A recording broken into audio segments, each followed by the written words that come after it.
Entonces, vamos a empezar con lo que es la unidad 6, que está referida a lo que son los precios, ¿sí? Primero que nada, ¿qué es lo que entendemos nosotros por precio?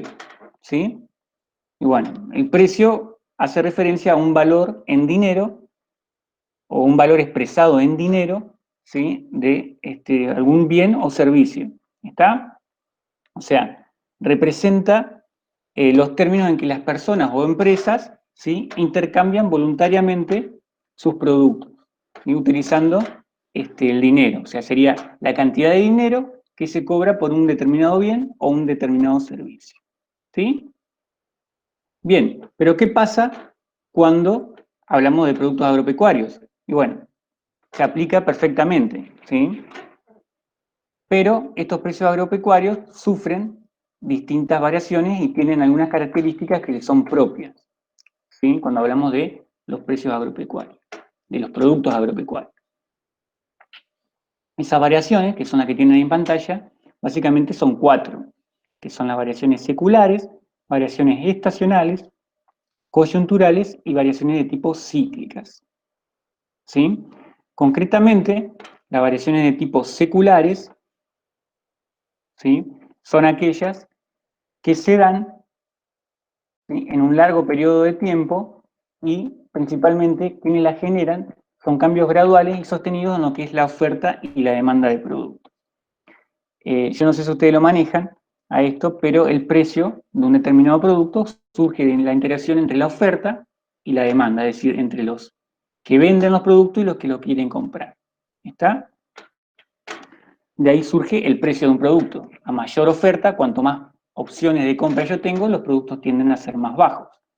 En general, cuando la demanda es grande y hay pocos productos, los precios tienden a subir. ¿Sí? Eso es como un concepto más general. Ya vamos a ver qué características tienen algunos productos agropecuarios donde esto no se cumple exactamente, ¿sí? Pero bueno, concretamente, las variaciones seculares se dan a lo largo de un periodo de tiempo que abarca generalmente varias décadas, ¿sí? Y generalmente se da por los cambios entre la relación de la oferta y la demanda, ¿sí? Por ejemplo, ahí yo les puse la gráfica, está medio chiquita, pero bueno, uno puede apreciar cómo es la tendencia de los productos de aceite, ¿sí? Fíjense, tienen el aceite de soja en la Argentina y el aceite de girasol, tienen el aceite de colza en lo que es los Países Bajos, Holanda, y aceite de palma en lo que es Asia. Fíjense que todos han seguido a lo largo de los años una tendencia hacia la baja, ¿está? Bueno, eso es una variación de tipo secular. ¿Por qué se generan, en este caso, en el caso del aceite? Se genera principalmente porque ha habido en estos últimos tiempos una mejora en lo que son los procesos de industrialización, o sea, llamémosle fabricación del aceite, y además las tecnologías agropecuarias han ido mejorando muchísimo. Entonces, hay mayores rindes, hay procesos más eficientes, entonces tengo una mayor oferta, lo que hace que el precio tienda a la baja. Otra cosa, no tengo la gráfica acá, pero hay productos que se llaman suplementarios o sustitutos, ¿sí? Que son, por ejemplo, para el aceite vegetal, la grasa animal. ¿Está? Entonces, ¿qué pasa? A principios del siglo pasado sería en realidad, la industrialización del aceite todavía, del aceite vegetal, estaba muy, muy escasa, todo se hacía en base a lo que era la grasa animal. Entonces, cuando el tema del aceite vegetal comenzó a usarse más, a ponerse más en auge, y bueno, el aceite comenzó a subir y la grasa comenzó a bajar. Entonces tenemos una caída de tipo secular, o sea que fue un proceso bastante largo, pero en lo que fue la grasa animal y un ascenso en lo que es el aceite vegetal. Y cuando comenzó a hacerse más eficiente ese proceso de industrialización, las tecnologías agropecuarias fueron mejorando, tendieron a la baja, ¿sí? Que es lo que se puede ver en la gráfica. Ahí yo les voy a dejar un apuntecito, tienen varios ejemplos más, ¿sí? Por ejemplo, el caso del petróleo es otro, ¿sí? Que pueden, algunos metales también, donde se cumple este tipo de variación de precio de tipo secular. Otros son las estacionales. típica del mercado granario, ¿sí? Nuestro. Fíjense, ahí tienen la cotización de lo que es la soja, ¿sí? De la campaña 2018-2019. ¿Y qué pasa? ¿Por qué varía de esta forma el precio? Porque ustedes imagínense, yo me pongo acá a fin de año, en donde tengo lo que se llama un pico máximo en el precio, que está a $365, estaba más o menos en noviembre del año 2018, y digo, la soja es un buen negocio, voy a hacer soja, pero ¿qué pasa? Recién la voy a estar cosechando en abril y mayo, entonces, siembro la soja a 365, perfecto, ya voy preparándome para gastar la plata, cuando la voy a vender, che, no, pero tu soja vale 320, no 360. ¿Y por qué? Y porque todo el mundo hizo lo mismo que hice yo, porque no soy un genio de la agronomía ni de la economía, todo el mundo siguió lo mismo y resulta que al momento de la cosecha hay una oferta grandísima de soja. Entonces, o la vendo a ese precio o la guardo. ¿Está? ¿Hasta cuándo la debería guardar? Y bueno, lo más próximo al inicio de la siguiente campaña. Sí, esto se aplica para casi todos los productos agropecuarios. ¿Está? Lo mismo pasa con la parte de verduras y hortalizas. ¿Sí? Uno lo que busca es la primicia, tratar de tener un producto antes de que comience la temporada. Obviamente, en ese momento el precio va a ser mucho mayor.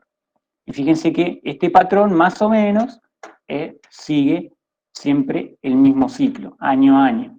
Cuando el inicio de la campaña está cerca del pico máximo de su precio, cuando termina la campaña está cerca o muy cercano al pico mínimo, del precio mínimo. ¿Está? Son las variaciones estacionales.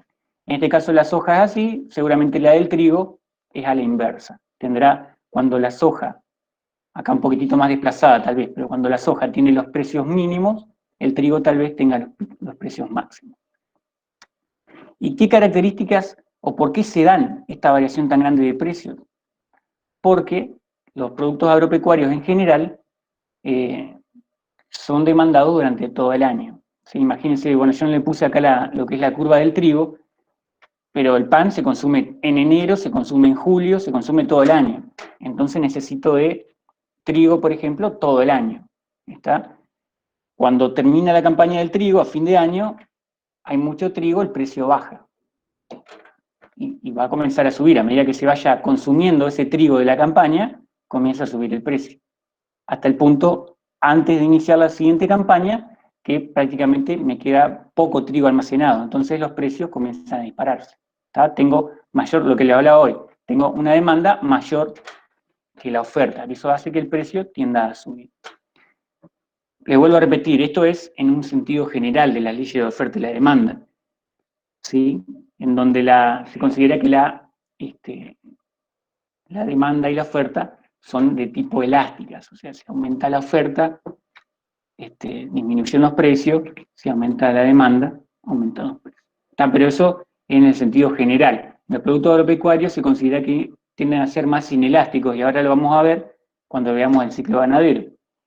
Son inelásticos por esto que yo les decía, porque por más que me suba mucho el precio, yo voy a seguir consumiendo algo de pan o voy a seguir consumiendo algo de carne. ¿Está? Bien. Otro tipo de variable de los precios, o que hacen que varíen los precios, son las variables de tipo coyunturales, ¿sí? Que tienen que ver, por ejemplo, con campañas récord o campañas que fracasan, ¿sí? Porque nosotros estábamos hablando, sí, la soja, perfecto, un mundo ideal, en donde yo siempre cosecho los rindes esperados, pero puede darse que me fracase esa campaña, o me vaya mal, o por el contrario tenga una campaña récord. ¿Está? Entonces, eso haría que los precios no se comportaran como normalmente lo hacen. ¿Sí? Los precios internacionales también, cuando usted hace unos años fracasó la campaña de maíz, por ejemplo, o de soja también le ha pasado en Estados Unidos, eso tiende a que en nuestros países, por ejemplo, aumente la demanda internacional y los precios comienzan a subir. Y no tiene nada que ver con el mercado interno, sino más bien con una atracción internacional. ¿Sí? Porque al fracasar esos grandes productores, o las campañas de esos países productores, la demanda se desplaza hacia otros mercados, ¿sí? Otro ítem es la perturbación de la afluencia del producto al mercado. Esto es algo que parece complicado, pero es muy simple. Si yo tengo, por ejemplo, una huelga de transportistas, ¿sí? Tengo mi producción, pero no la puedo vender. No la puedo llevar a puerto o a los mercados acopiadores. Entonces ahí va a haber una variación en lo que son los precios. ¿Está? Porque si bien la producción está, no la puedo comercializar. O sea, no me llega a los compradores. Y bueno, y después lo que hablamos un poquito hoy de lo que era la grasa animal y los aceites vegetales, cuando hay variaciones en los productos complementarios o sustitutos. Productos complementarios podríamos llamarles a los que son insumos de otros productos. Si me aumenta el gasoil, bueno, me genera un aumento en los costos de producción de la soja, por ejemplo, ¿sí? Porque necesito ese insumo para la producción. ¿Está? Los sustitutos son los que hablamos hoy, ¿sí? Por ejemplo, la grasa animal y la grasa vegetal, y el aceite vegetal. ¿Sí? Son productos que se pueden sustituir. ¿Hasta qué punto se pueden sustituir? Y bueno, no al 100%, ¿sí? Por eso hablamos de que la demanda de los productos agropecuarios en general es de tipo inelástica, ¿sí? Si me aumenta el precio, no es que digo no compro más, sino que lamentablemente tengo que seguir consumiéndolo. ¿Está? Viene sustituto, carne de vacuna, carne de pollo, carne de cerdo, ¿sí? Son sustitutos. ¿Está? Bien, y la última son las variables de tipo cíclicas, ¿está? Que se dan más o menos alrededor de 10 años, 15 años también, ¿sí? Y tienen obviamente una fase ascendente en los precios y otra fase descendente, ¿sí? En los precios y en la producción, con picos de precio máximos y picos de precio mínimos, ¿no? Obviamente cuando está en la fase ascendente va a llegar a un punto en donde no va a seguir ascendiendo y se va a hacer el pico de producción o de precios máximos, depende cómo analice la curva, y una parte descendente en el precio con pico de precio mínimo. ¿Está? Un ejemplo clarísimo de eso es el ciclo ganadero. ¿Está? ¿Por qué? El ciclo del ganadero tiene algunas características, básicamente dos características principales. Primero, las características propias de la producción ganadera, y en segundo, lo que hablábamos de las características inelásticas que tiene la demanda. ¿Sí? Porque por más que aumente la carne, debemos seguir consumiéndola, ¿tá? Por más que esté carísimo, o se sigue consumiendo igual. Si ustedes se fijan en la gráfica, esta gráfica no es de los precios, sino del stock ganadero. Fíjense que más o menos cada 10 años se repite la curva. Esto está hecho hasta septiembre del año pasado. En este momento estaríamos cayendo en picada el stock, ¿sí? En lo que es la fase de liquidación. Estaríamos liquidando cabezas. Vamos a analizarla. Fíjense que tiene como dos pequeños picos, un pequeño pico o un pico más chico que el otro, son dos picos. ¿Qué es lo que pasa? En un determinado momento, la carne comienza a ser buen negocio. Entonces los productores de carne que dicen, bueno, vamos a retener, comenzamos la fase de retención. ¿Qué quiere decir? Que no vendo las cabezas, me las quedo para producir más. ¿Está? Y comienza a subir el stock. Y hay que tener en cuenta una cosa, para el productor, las vacas o los animales son insumos, ¿está? Pero para el mercado son productos, ¿sí? Entonces son dos son dos caras distintas de la misma moneda. El productor requiere de los animales para producir más animales y el mercado lo quiere como producto para el consumo, ¿sí? Bien, entonces le decía, comienzan a subir los precios de la carne, el productor que hace retiene cabezas, ¿sí? Para producir más. Hasta un punto en el que vuelve a haber una caída. ¿Por qué está esa caída? Justamente por eso, porque hay menos cabezas para comercializar, ¿sí? Hay una caída y después de esa caída viene lo que sería el pico máximo, ¿sí? Fíjense que acá pasó más de un año. que es cuando esas cabezas que el productor retuvo comienzan a dar frutos, digamos. ¿Sí? Yo empiezo a ir teniendo animales para comercializar, entonces esto comienza a aumentar, y obviamente cuando empiezo a tener más animales para vender, el precio tiende a la baja. Entonces, ¿qué dice el productor? Chao, cargá ya todo, vendemos todo, y hay una caída abrupta en lo que es, o sea, entramos en lo que es la fase de liquidación, el productor empieza a vender ternero, vaca, novillo, todo, porque ya no le es rentable tenerlos, y se genera una caída abrupta, abrupta entre comillas. Fíjense que acá estamos entre el 40 y 50%. La gráfica parece algo crítico, pero en realidad la curva tiende a ser medianamente estable. Para ver un pico grande deberíamos abarcar varias décadas, ¿sí? Pero, bueno, a fines de esta curva tenemos una caída por debajo de la fase de retención que hace que el precio aumente. Tengo menos cabeza, ¿sí? Tengo poca oferta y mayor demanda, los precios van a tender a subir. Entonces, los productores que dicen, es negocio hacer animales, vamos a retener. Comienza de nuevo el ciclo en donde el productor comienza a retener, pasa 2 años más o menos, 1 año y medio, y comienzo a tener más animales en stock, más animales disponibles para la venta, y genero lo que es el pico máximo de stock ganadero, que no concuerda con el pico máximo de precio. Obviamente, cuando yo tengo el pico máximo de stock ganadero, los precios son bajos, ¿sí? Porque tengo mucha oferta, ¿sí? Y satisfago y me sobra parte de la demanda. Entonces eso hace que los precios bajen y nuevamente los productores liquidan el ganado. ¿Está? Eso es básicamente cómo funciona un ciclo ganadero acá en este país. ¿Sí? Y bueno, yo les dije que tenía que ver con la naturaleza del proceso, y fíjense que sí, porque, digamos, no es algo instantáneo, sino que es algo que me lleva 2 o 3 años. Por eso, en el caso particular del ciclo ganadero, hablamos de más o menos 10 años, que lleva este ciclo que se va repitiendo, con picos mayores o menores, pero se va repitiendo, ¿sí? Fíjense que el pico en la fase de retención que tuvimos en el 2014-2015 fue menos pronunciado que el del 2004-2005, porque las políticas del Estado obviamente influyen, ¿sí? Pero el ciclo se repite, lo que hace es que esos picos en lo que van a ser los stock ganaderos y consecuentemente los precios tengan pequeñas diferencias entre sí, pero la tendencia va a ser siempre la misma. Y otra cosa que veníamos hablando ya, que es las características inelásticas que tiene la demanda total de carne. ¿Y por qué le digo demanda total? Porque la carne acá que producimos como país, una parte se exporta y una parte es para consumo interno.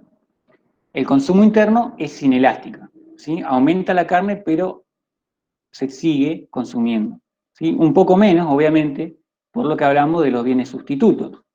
¿Está? O sea, a lo mejor comienza a consumirse más carne de pollo o más carne de cerdo, pero la carne vacuna sigue siendo la más consumida, ¿sí? Por más que el precio aumente.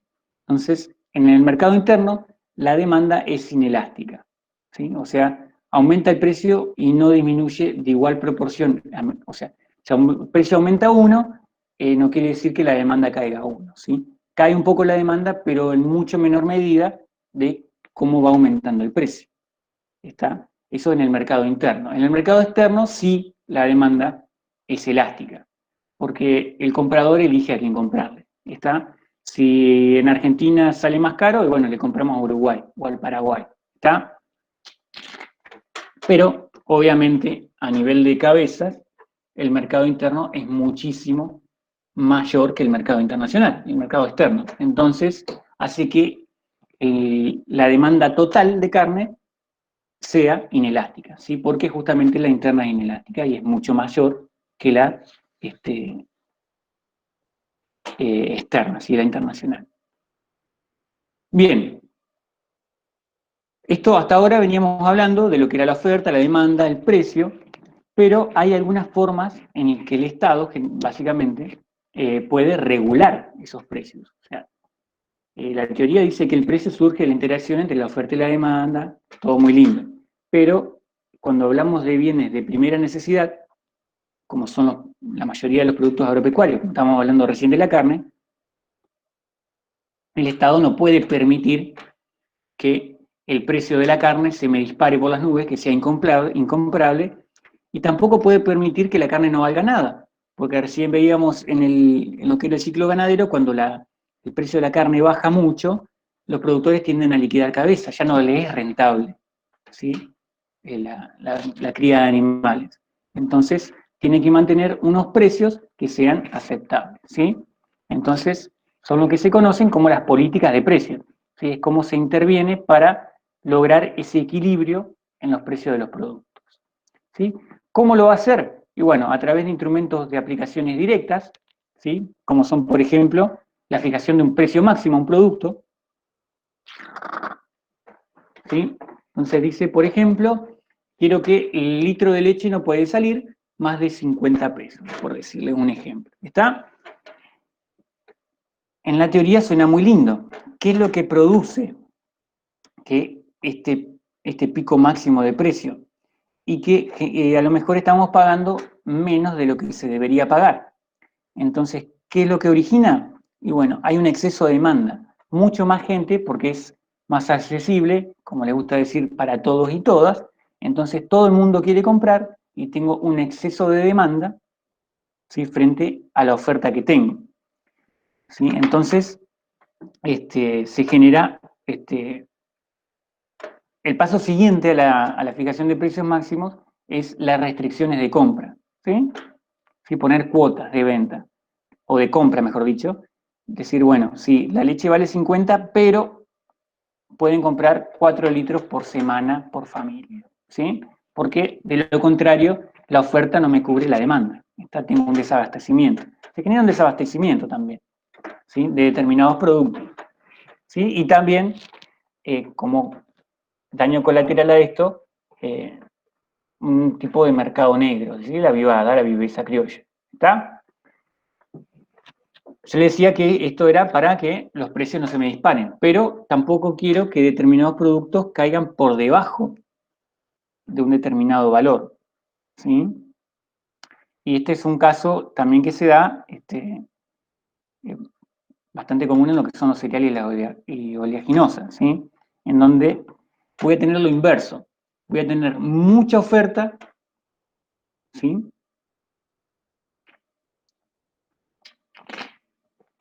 Que va a tender a empujar cada vez más el precio hacia la baja. Entonces el Estado debe intervenir y decir, no, pero pará, menos de este precio, no, ¿está? Voy a tener exceso de oferta, ¿sí? Porque este, la demanda, si al tener un precio mínimo, tiende a disminuir, ¿sí? Contrario a lo que pasaba con los precios máximos, en donde, eh, por decirlo de una manera más criolla, con el precio máximo yo me aseguro de que los productos se mantengan baratos y con los precios mínimos me aseguro de que se mantengan caros. ¿Está? Entonces, con precios máximos tengo mucha demanda y con precios mínimos tengo un exceso de oferta, ¿sí? Y la última son la aplicación de lo que son los precios de sostén, ¿sí? Que los precios de sostén van de la mano, si se quiere, con los precios mínimos. ¿Está? Es un precio que establece el Estado y lo regula a través de subvenciones. Es decir, el precio de los productos lo establecen las empresas, podríamos decir en forma genérica que supongamos algo común, que era la subvención del Estado, la luz, ¿sí? La empresa Enersa dice, no, el kilowatt vale 10. Y el gobierno dice, no, pero pará, vamos a cobrárselo 5 a los consumidores y los otros 5 los pongo yo. ¿Está? Entonces, el precio surge de la interacción de la oferta y la demanda, pero el precio que realmente paga el consumidor es menor, ¿sí? La diferencia la está aportando lo que es el Estado, ¿sí? Son los precios sostén y generalmente tienen mucha relación con lo que son los precios mínimos, porque si bien el consumidor paga menos, el precio se mantiene. Lo que pasa es que la diferencia la está cubriendo el Estado. ¿Está? Esos eran los instrumentos directos. Hay instrumentos indirectos, ¿sí? Que por ahí son menos,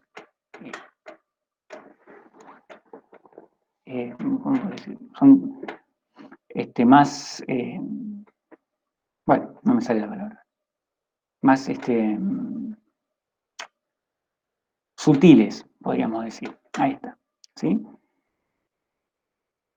Y estos instrumentos van a interactuar en lo que son los niveles de precio, ¿sí? Y la estabilidad de esos precios. ¿Está? O sea, es decir, en cuánto vale y cómo se mantienen a través del tiempo. En cuanto a los niveles, vamos a tener los impuestos y desgravaciones. Es decir, yo quiero que un producto, quiero potenciar un producto y desalentar otro, bueno, al que quiero desalentar le pongo más impuestos, al que quiero potenciar le quito impuestos. ¿Está? Pasa, o lo quisieron hacer, entre comillas, hace unos años con el tema de la soja y demás, poniéndole retenciones, hacer otro tipo de producciones. Podemos por otro momento hablar si fue bien o mal instrumentado, pero tiene que ver con eso, digamos, de alentar algunas producciones y desalentar otras, a través de ponerle impuestos o sacarles impuestos, ¿sí? Los subsidios también, ¿sí? Subsidiar algunas producciones. Los cambios exteriores y evaluaciones, ¿sí? Fíjense que lo que uno exporta lo hace en dólares, pero no es que yo cobro en dólares. Cuando entro acá se especifica. Entonces, el tener estos últimos años se habla mucho del nivel de cambio y demás, que está atrasado, le dicen entre comillas, bueno, tiene que ver con esto, ¿sí? Porque para los exportadores les sirve más que el peso valga más, porque acá internamente todas las comercializaciones se hacen en pesos. ¿Está? Entonces, cuando venden producto al exterior que cobran en dólares, les sirve tener un valor de cambio no necesariamente alto, sino que les sirva, ¿sí? Bueno, los controles de margen y comercialización. ¿Esto qué es? El margen de comercialización es el eslabón que está entre el productor y el consumidor, ¿sí? O sea, controlar los márgenes de ganancia de los intermediarios, ¿sí? Eso es otro instrumento de control de precios, ¿sí? Obviamente control de monopolios, está, cuando una empresa es monopólica, no sé si saben lo que es una empresa monopólica, es cuando tengo una sola empresa, ¿está? Hace unos años, acá en la provincia era un caso típico, se daba en lo que era, por ejemplo, el transporte de pasajeros. ¿Sí? Teníamos a Flechabús, que se llamaba, para allá se llamaba San José, para acá se llamaba Nuevo Expreso, para acá se llamaba Zenit, pero era una sola empresa. Entonces, si vos querías viajar en colectivo, tenías que utilizar sí o sí esa empresa. Y esa empresa pone el precio que quiera, ¿sí? Si no te gusta, no viajes. Eso es un monopolio. También se dio en las empresas de telefonía, ¿sí? Teníamos la telefonía de tipo fija, teníamos solamente Telecom, creo que hasta el día de hoy. Bueno, ahora hay otras empresas como Gigared que tienen, pero hasta hace unos años vos querías poner un teléfono fijo, Telecom. Sale tanto, maestro. ¿Te gusta poner el teléfono? No te gusta, no lo pongas. ¿Está? Entonces, bueno, el Estado interviniendo o controlando esas empresas de tipo monopólicas o oligopólicas, que oligopólicas serían las empresas de celulares, porque sí, tengo varias opciones, pero son tres opciones. ¿Está? Se ponen de acuerdo entre ellas. ¿Está? Entonces, bueno, el Estado controlando que esas empresas no se abusen con los precios, ¿sí? Es un instrumento.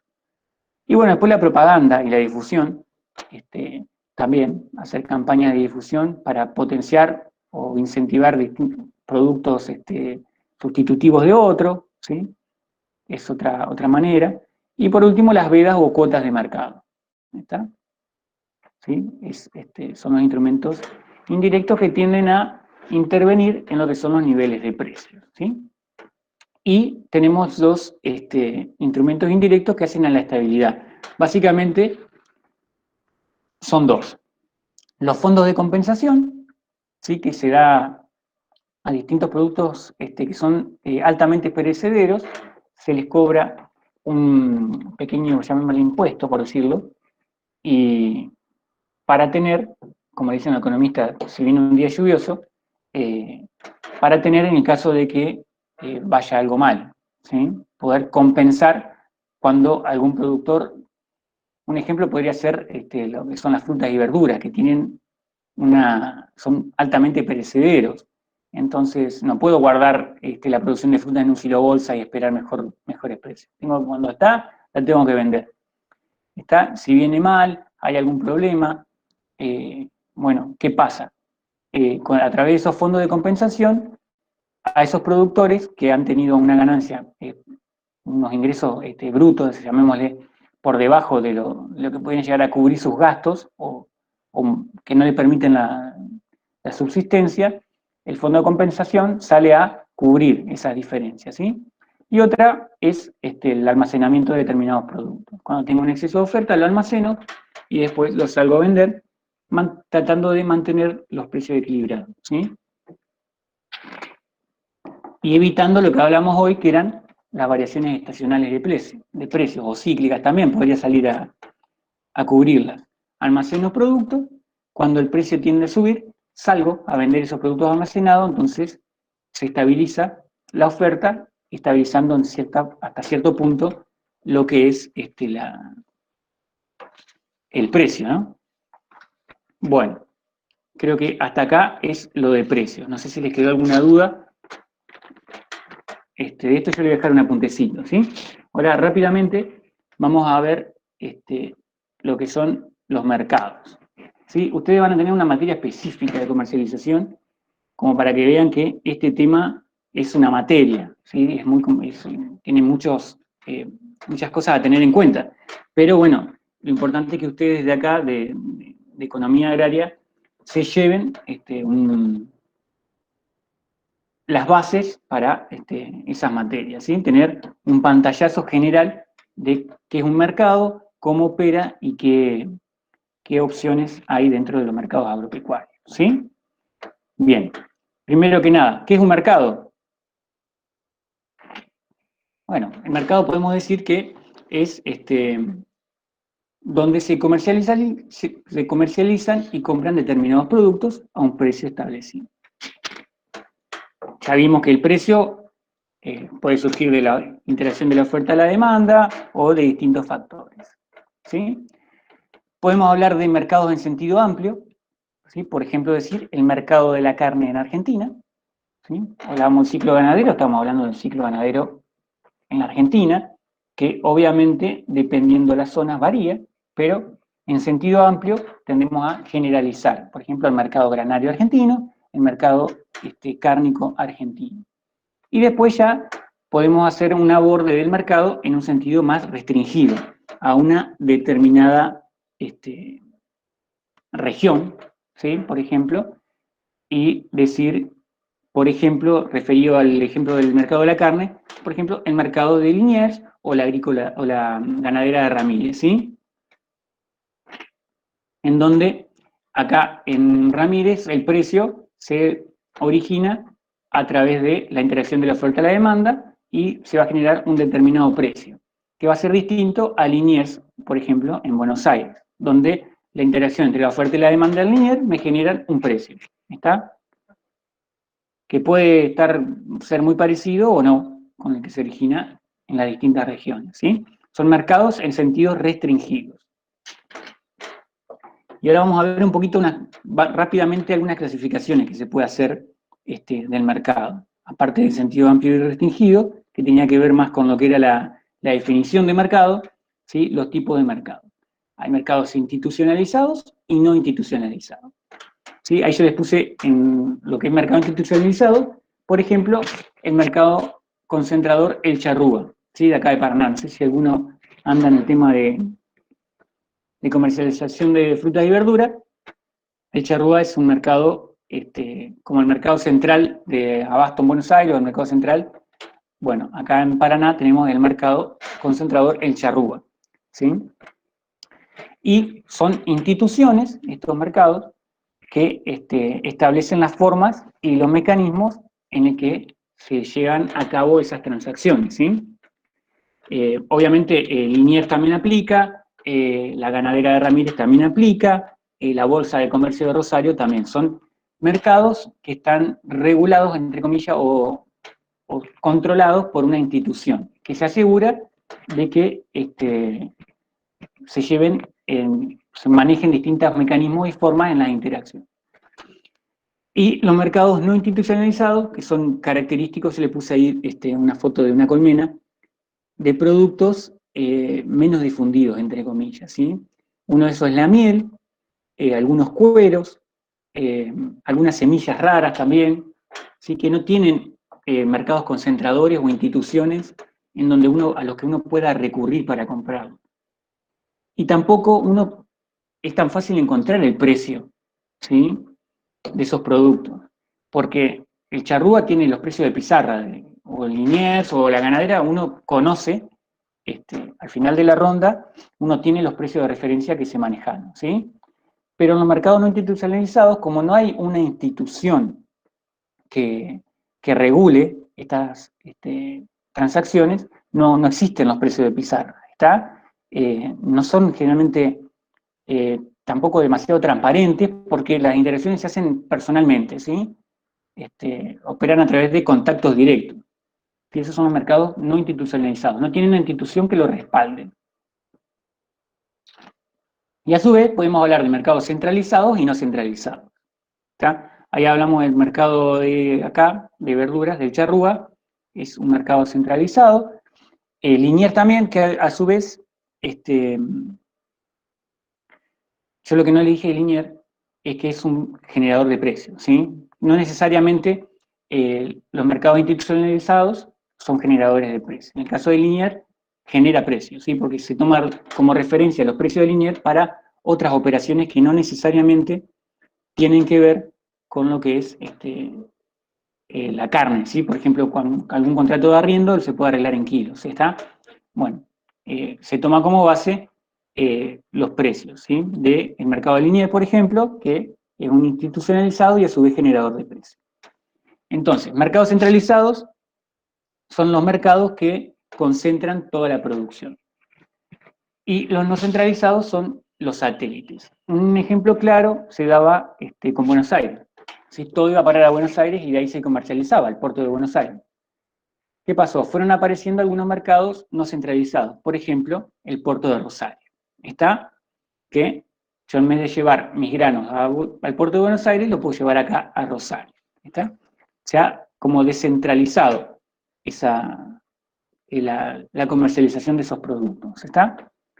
Bien, concretamente vamos a hablar ahora ya de lo que son los mercados agropecuarios. Más o menos vimos ya cuando fuimos viendo la parte de los precios y esta parte general de mercados, estuvimos hablando ya más o menos de algunas características de los mercados agropecuarios que tienen que ver con la producción en sí del agropecuario. Fíjense, tenemos mercados físicos disponibles y mercados de futuro. ¿Cuál le parece que son los mercados físicos disponibles? Son los mercados en los que yo voy a comprar y llevo la plata y me traigo el producto, o voy a vender, llevo el producto y me traigo la plata. ¿Sí? Podemos volver a nombrar Liniers si ustedes quieren, yo me llevo el camión jaula y me vengo con la plata, o voy con plata y me vengo con animales.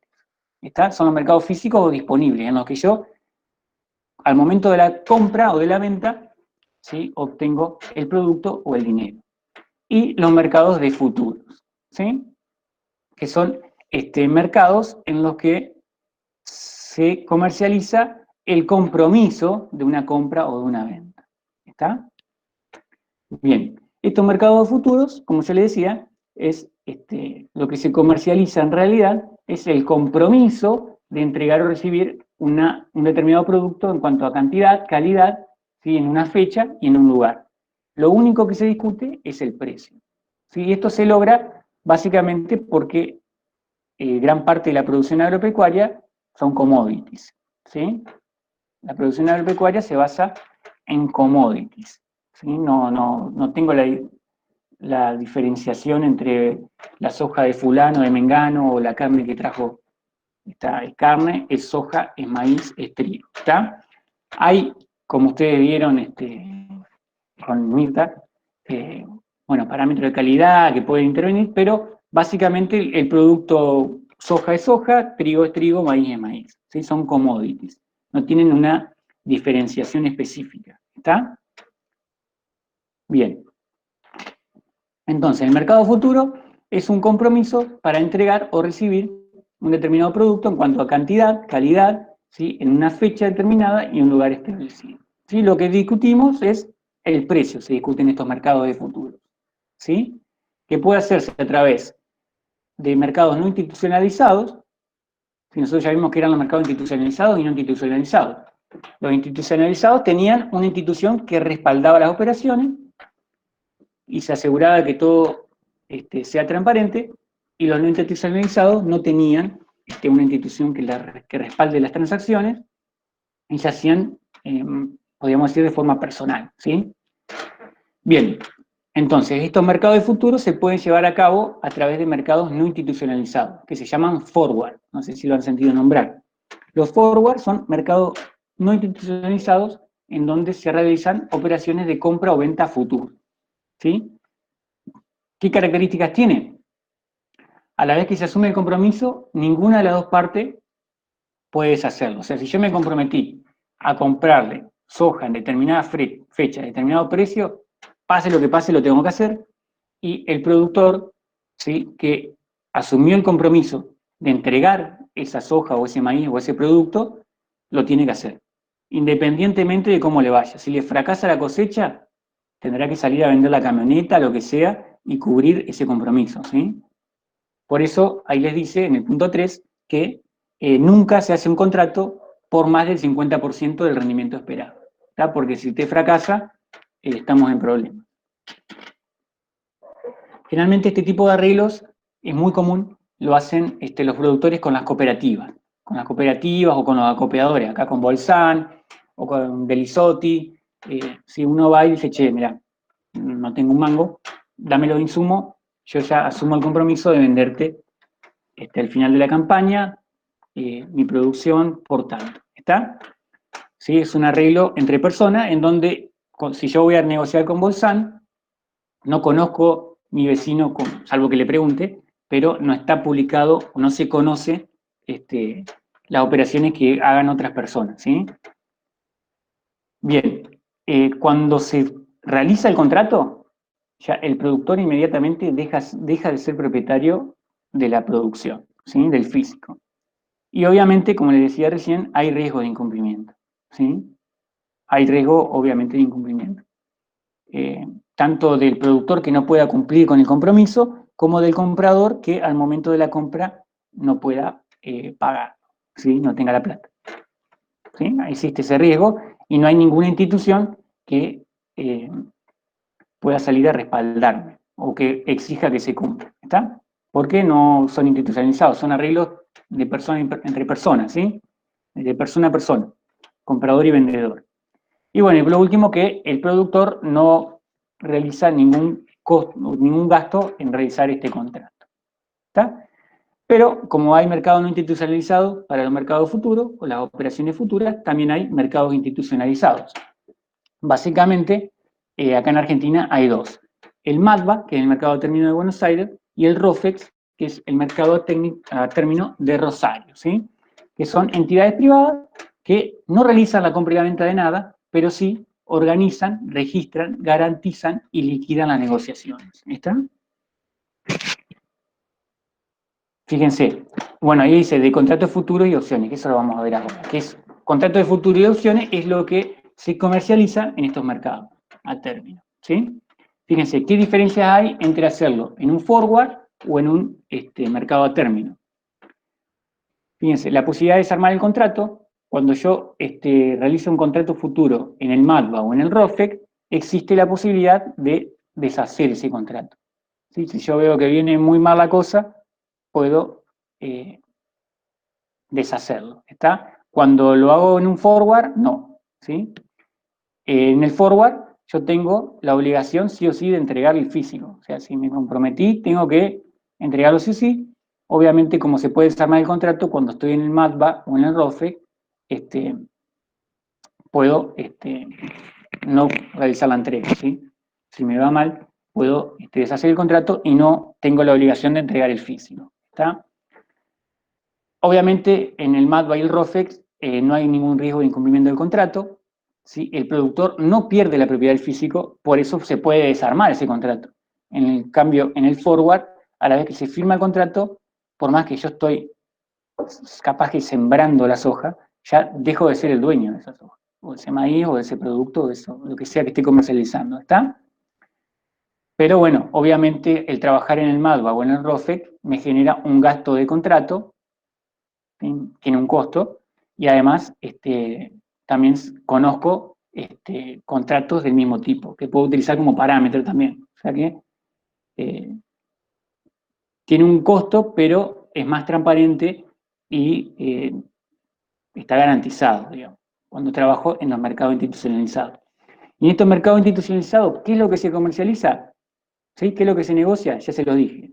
Contrato de futuro y opciones. ¿Está? ¿Qué son los contratos de futuro? ¿Sí? Es un contrato en el que, ya lo vimos, se adquiere el compromiso de entregar o de recibir una determinada mercadería, ¿sí? Que debe cumplir con algunos parámetros de cantidad y de calidad en un lugar, mes y precio ya establecido, ¿sí? Como estábamos hablando de commodities, la calidad eh, y la calidad y el tamaño del contrato se estandarizan. Digamos, son contratos estándares para todo, porque la soja es la soja, el maíz es el maíz. Entonces, hay contratos estándares, ¿sí? Lo único que se negocia y se pelea es el precio, ¿sí? Y obviamente, esos contratos están garantizados, ¿sí? Bien, ¿qué son las opciones? Las opciones, a diferencia de los contratos futuros, yo lo que estoy comprando es la posibilidad o el derecho de comprar o de vender un producto, ¿sí? No el producto en sí, sino la posibilidad de comprarlo o de venderlo, ¿está? Obviamente para eso tengo que pagar una prima, ¿está? Y esa prima va a depender de algunos aspectos, pero principalmente, ¿sí? De el tiempo que dura esa opción. No es lo mismo una opción de compra de un grano, de una cosecha, cuando estoy a un mes de realizarla, de si realizo la compra de la opción cuando todavía no la he sembrado.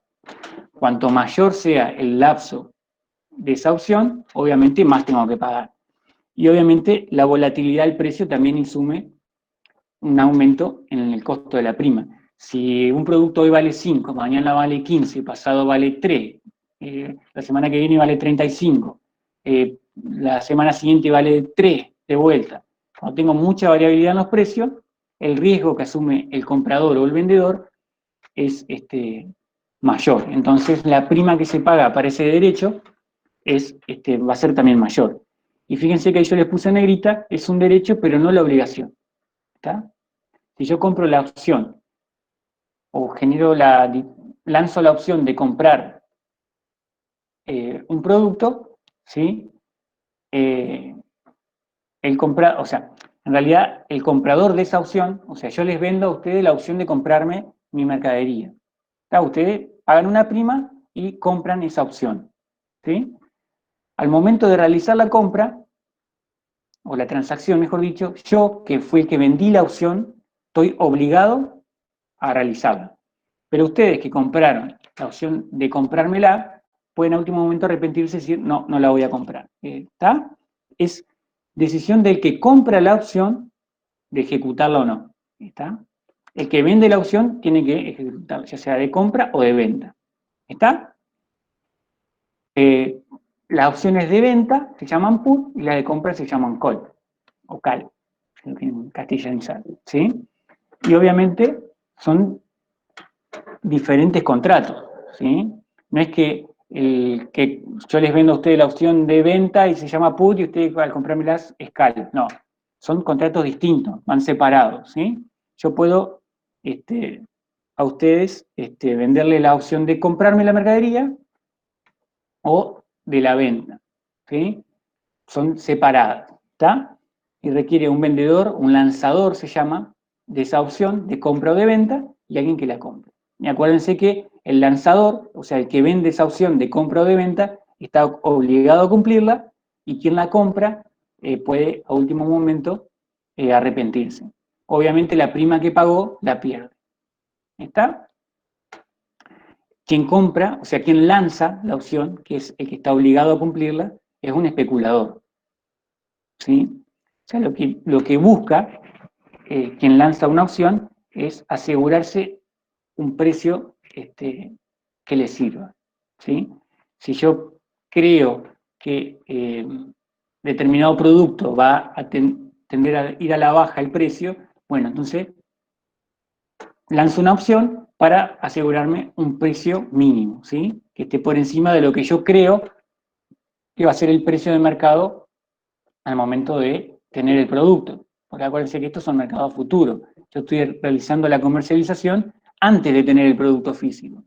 Entonces, si yo creo que ese producto va a estar con precio bajo, ¿sí? Vendo la opción, ¿sí? O sea, vendo la opción y me aseguro de tener un precio que esté por encima del que yo creo. ¿Está? Y la opción de compra es la inversa. Si yo necesito un determinado producto y creo que va a estar caro cuando esté disponible, entonces, bueno, vendo la opción de compra para asegurarme un precio bajo. ¿Sí? ¿Qué diferencia hay entre el mercado de futuro y el mercado de opciones?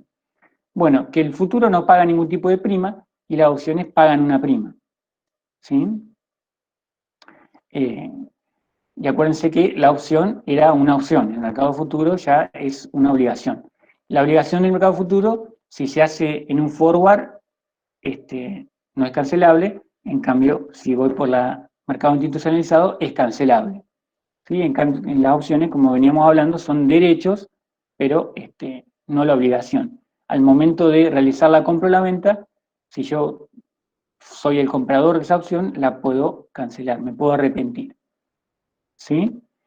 En el caso del mercado futuro, tanto el vendedor como el comprador están obligados a cumplir. ¿Sí? Obviamente esto también se puede cancelar si estoy en mercado institucionalizado. En cambio, en las opciones, solamente el vendedor de la opción es quien está obligado a cumplir. ¿Está? En el mercado futuro son dos partes, comprador y vendedor de una misma transacción, y las opciones no son partes de la misma transacción. En el mercado futuro se deposita generalmente una garantía, eso, bueno, ya más entrando en detalle de cómo operan, digamos que no tiene mucho sentido verlo ahora. ¿Sí? En las opciones no hay ningún tipo de garantía, no hay cuentas diferenciales, porque, a ver, si yo pongo que arreglo un contrato de que el producto va a valer 10 y al momento de la comercialización vale 30, bueno, puede haber alguna diferencia, se puede llegar a arreglar. ¿Tá? Pero eso ya es lo mismo que decía hoy. Eso ya tiene que ver más cómo operan esos mercados, que lo van a ver cuando vean la parte de comercialización. ¿Está? Y bueno, en el mercado futuro hay que registrarse, no lo puede hacer cualquier hijo de vecino, ¿sí? Hay que pagar un derecho de registro. ¿Está? Eso es más o menos cómo se manejan los mercados de futuro y de opciones. ¿Sí?